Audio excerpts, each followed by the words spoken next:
এবার প্রকাশ পেল অপু বিশ্বাসের সেই দুবাইয়ের দুর্দান্ত এক্সক্লুসিভ ফটোশুট রীতিমতো ঝড় তুলল।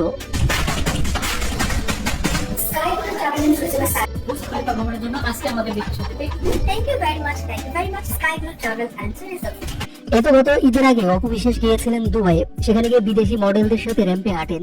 এরপর সেখানে বেশ কয়েকদিন থাকাকালীন এক বিদেশি কোম্পানির সাথে চুক্তিবদ্ধ হয়েছিলেন তিনি। আর এবার সেই কোম্পানির হয়ে মার্কেটিং এ অপু বিশ্বাসের ফটোশুট দেখা গেল।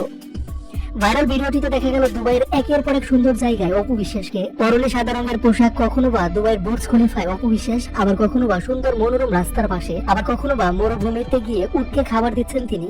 আবার এমনও দেখা গেছে মাথায় ক্যাপ নিয়ে মরুভূমির উপর গাড়ি চালাচ্ছে অপু বিশ্বাস। সব মিলে দুবাই গিয়ে অপু বিশ্বাস যে কত আনন্দ করেছিলেন তা দেখা গেল এই ছোট্ট বিজ্ঞাপন চিত্রের মাধ্যমে।